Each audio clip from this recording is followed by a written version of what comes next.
Hello, I'm Nektarios. We've had the pleasure a few minutes ago. The title of the presentation is "What Does It Take to Innovate?" But ultimately, that shouldn't be the title. And that's why I said the title should be "Frustrations of a FinTech Fossil." Been around for a long time in this space, and I'm getting increasingly frustrated. But maybe before we do this, let's just kind of make sure we remind ourselves of one particular date, which is 10 years ago, pretty much today, which is where the global financial crisis started.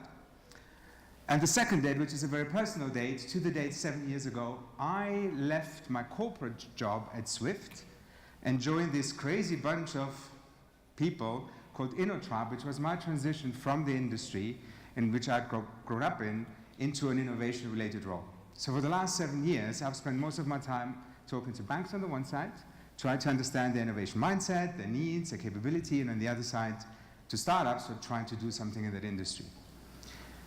And let's start with the first frustration. It's 2018, and not much has changed. The one thing that has changed is the noise, right? FinTech didn't exist as a hashtag 7 years ago. We used to run a competition called the InnoTrap Startup Challenge. We used to call them financial services startups because there was no word for it. Right now, everybody does FinTech. Everybody has got opinions on FinTech. You've got lists and articles. And then you scratch the surface like Peter did earlier, and you realize that actually, reality is not much has changed. A lot of attitude, a lot of opinions. And it's frustrating. It's really frustrating because you see these people who want to do something, but they're hindered by internal process, by excuses, by the lack of incentivization, by the lack of organizational motivation. And as we've been doing this, especially with Startupbootcamp, where we actually work really closely with the financial institutions, we have the chance to talk to people from the CEO all the way through down to the kind of somebody in operations who has an interest in getting involved with startups, you start getting a feel for the things that have changed. I had the pleasure 3 years ago to stand here on the stage and talk about our view in innovation then. And I don't know if anybody was there at that point, but one of the big slides we always set up was from ROI to R&D. We tried to get people to change their perspective and start thinking about experimentation. And as we mentioned earlier, one of the things we've seen now is that we got stuck at this R&D piece, and we don't do R&D really well, and nothing happens. At the beginning, 5 years ago, with Startupbootcamp, we had to convince people that the metric for success of startup engagements is actually to do something with the startup. It wasn't about money raised or all the kind of traditional VC metrics. It was all about how many POCs does a startup that actually needs to work with a bank or a financial institution get at the end of a program, of an accelerator cycle. And after a while, we realized they actually get the POCs, but it never goes into production. And why is that? Because the teams, the businesses get the POCs with the innovation team. And you've got innovation teams who run hundreds of POCs, but they don't have a business remit. The second frustration is that we've seen that a lot of organizations do one thing, and then that may not work, but the innovation box is ticked, so we're good. And then we don't touch it again. Oh, we tried innovation. Wasn't really for us. The business is going well. And that's where you need to take a step back and actually try and understand what the term innovation means. And it's also interesting because people throw a lot of stuff into that bucket, right? Transformation, digitization. They're all different things. And they all kind of have to go hand in hand, but reality is that a lot of times we have a very confused strategy at group level that doesn't recognize that some things are prerequisite to the other things or are dependent, right? But our definition of innovation is creating a mechanism for sustainable renewal of the organization. Let that sink in. We thought a lot about this. Because one thing that is certain today in 2018 is that uncertainty will increase. Crazy stuff happens all the time, and nobody's anymore prepared for it. So how do you create an organization that builds mechanisms that allow you to kind of deal with the unexpected in a structured way, in a way you can process all that stuff? which is not necessarily the same definition of innovation in most organizations. One of the things we realize is you talk to organizations who think startups will solve all the problems. They won't. If you look at the big FinTech unicorns, and I live in the UK, so our unicorns there, we've got TransferWise, you've got things like Lending Club. What do? They provide solutions or services for people that the banks actually didn't care about. Crowd lending, or alternative lending and peer-to-peer payments, not so much on the high priority list of the large organizations. So we're still not at a point where actually FinTech startups have started fundamentally changing the way the banks work. It's still frivolous playing around in the fringes. But also some things are so intrinsic to the organization that the banks need to build the things themselves, and they don't often recognize it, or if they do recognize it, they try to do this in the very traditional way, with steering committees and all the other beautiful things, waterfall, and the cool ones, they do agile. I do a lot of this, because I really don't take these terms anymore seriously. And the difficulty is to believe who actually means it, and referencing back to the other conversation earlier, who actually cares, and who are the people who do these things because they have to, because they think they have to, but they don't really think it through. They don't try to understand what it means for the individual organization. And I don't know if you noticed, but all these frustrations lead to one thing for me, which is we're dealing with a landscape, and this is not a Mexico versus the rest of the world, Peter, that doesn't actually understand innovation strategy. Strategy in the sense of, what do I need to do for the individual businesses to evolve and survive? Very often we see group strategy, makes sense, but it doesn't necessarily make sense for the head of a business unit. Let's not forget, most organizations run different businesses under one brand, right? And we see this all the time. Somebody who runs a lending, like the SME lending business in a bank, has very different innovation needs than somebody who deals with payments, somebody who deals with cards, somebody who deals with the kind of investment side of things. But the group strategy covers everything. And the biggest challenge we see today is that a lot of innovation activities happen, but then when it comes to shipping, when it comes to building things for a business that will end up with the customer, be it a retail customer or a corporate customer, it never gets there. And I'm saying never, of course, there's always exceptions, but the reality is we believe, that's our own research, that out of all the POCs that are public, about 10% only commercialize. And out of these 10%, about half are done by 4 organizations.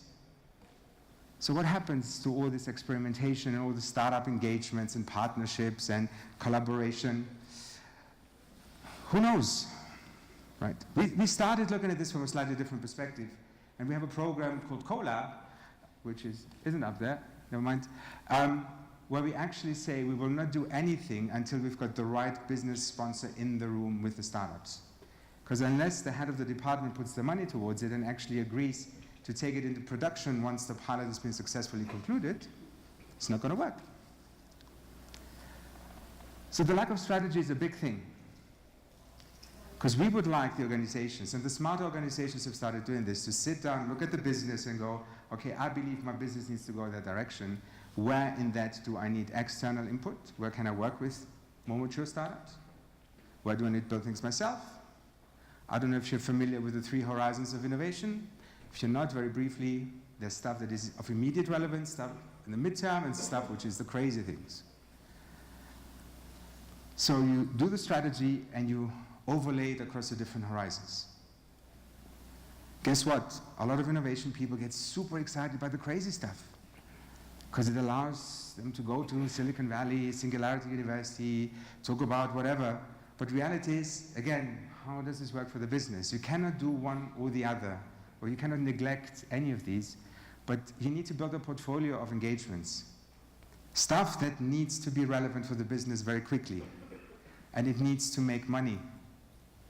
Stuff where you know that it takes more time, but maybe in 18, 24, 36 months you will see the benefit of it. But you will not neglect trying to understand the relevance of blockchain, try to understand the relevance of deep machine learning, and all the other buzzwords. I missed the slide that Peter had in this presentation with all the blahs. I don't know if you saw it briefly. There's so much blah out there. One of my other frustrations is that people say, we've got it all covered, we've got $100 million fund, we'll make investments, strategic investments, right?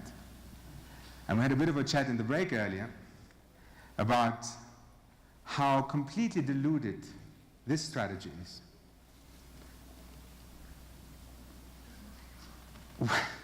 I'm trying not to be too bitter about it, but it's difficult. It's really difficult.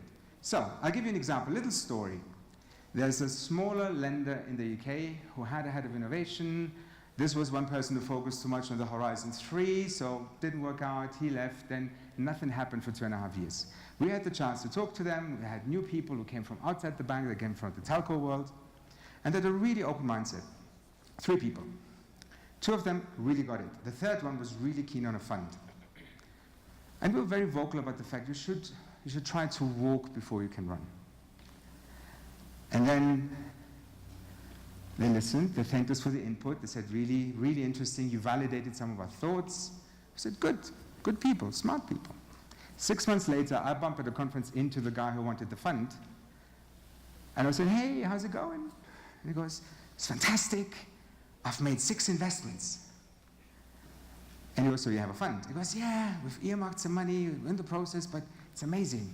I get to come to conferences like this.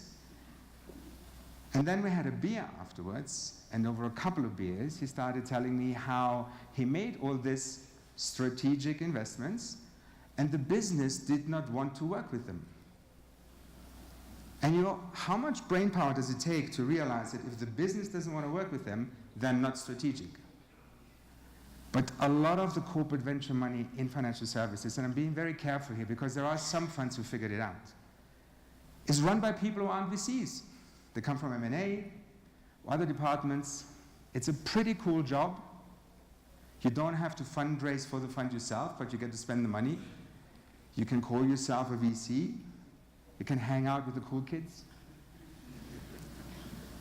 And it's funny, but it's also sad, because there's a lot of corporate venture people out there who really just dilute the message. And interestingly enough, some of the organizations who are actually genuinely looking to do strategic investments, the funds sit outside. It's interesting to see how, for instance, QED is working with banks, right? Very different perspective. Give it to somebody who knows what they're doing. That's their job. They're VCs. They attract the talent. Because nobody actually thinks, oh, I'm going to go and work for a bank because I will become a VC one day. That's not how it works. So that's another frustration. And we are now at a point where pretty much every organization is out there in the public domain with their activities, their engagement channels, their stats. And then you start digging a little bit deeper and go, okay, how much of what the CEO thinks is great actually is supported by the people in the layer below and the layer below and the layer below? And that cultural element is very often completely neglected. It's been seen as a byproduct. It's been managed by the HR team. And again, you've got all these internal idea generation processes, platforms, competitions. They very often either generate a lot of hype. You get people who get to work 6 months on a cool project without the organization having a mechanism then actually taking that project into the bank. Or you get interesting ideas who are incremental bits. And that's not going to move the needle. So the culture change and mind change initiatives in the banks very often do not actually mean much. But you need the organization to come along the journey. You cannot do this with a few people. So that diagram that Peter put up earlier is really interesting to observe because the chief entrepreneur sits at the same level as the CEO. So I could end on a really bleak note.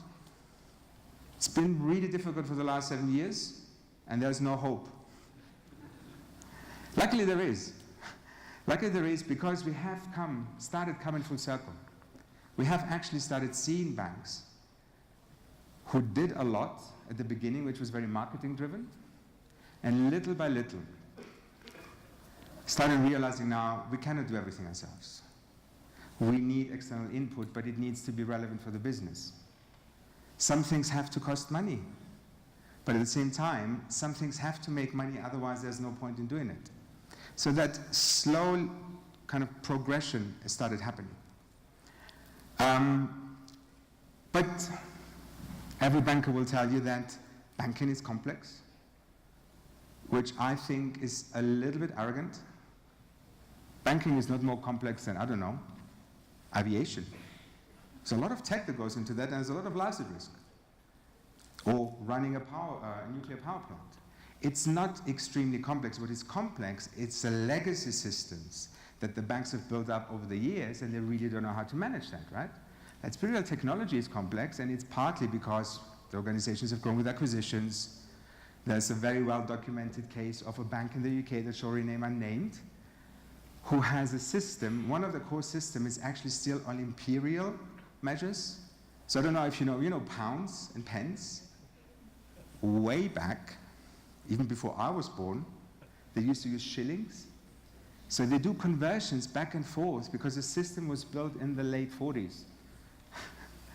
So when we talk about legacy, it's astounding how bad some of these situations are. And that's not easy to address. That's why you see banks slowly building greenfield banks to kind of practically cannibalize the existing infrastructure. And that's not a bad thing. But every organization needs to figure out by having a real good look inside. So if we talk about how to do innovation, what is necessary for innovation, I think it's first of all redefining the word, trying to break it down into the different components. Then once you have that mentality and actually look at things that become sustainable mechanisms, then start bringing it down to the business unit. And have a real strategic perspective, because man, before Startupbootcamp, there would be 2 or 3 articles a day on FinTech. Nowadays, there's a FinExtra article every 5 minutes about a successful POC, successful implementation, and it's just so noisy, and we also need to calm down a little bit. When Erwin was talking earlier about patience, it's baffling to see how an industry that takes a very long time to push through one single thing is getting super impatient about things like blockchain.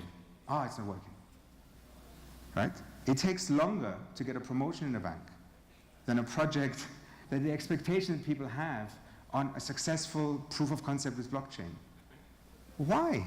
Give it time, it matures. The startups are there to do that. That's their job. It's to do all the learning for you. But it does go back as well to the fact that we're an industry that actually doesn't understand the concept of R&D. I had a period of my life where I had product responsibility. I was actually a product manager. And we built product without R&D. I mean, I can ask all of you who are in the banks and the financial institutions, and you can tell me how you build product, but there's definitely no real research, because real research also includes failure, includes an environment where you're allowed to experiment, includes clean test data, sandboxes, whatever. And the regulatory aspect is also no longer an excuse. The regulators are getting pretty smart and actually understanding their role in this, and they actually want to help. It's amazing to see what happens in Mexico. We have got some visionary regulators in the UK, in Singapore. It's amazing to watch what India is doing, driven by the regulator, driven by the government. So let's also not be insular. I feel that I could now talk for a very long time, and my time's running out. And I was told there's no time for questions and answers, so if you want to have a chat about this, grab me over a coffee. I'm bribable with a beer. So thank you very much for listening. I hope it was insightful, and I'll see you later.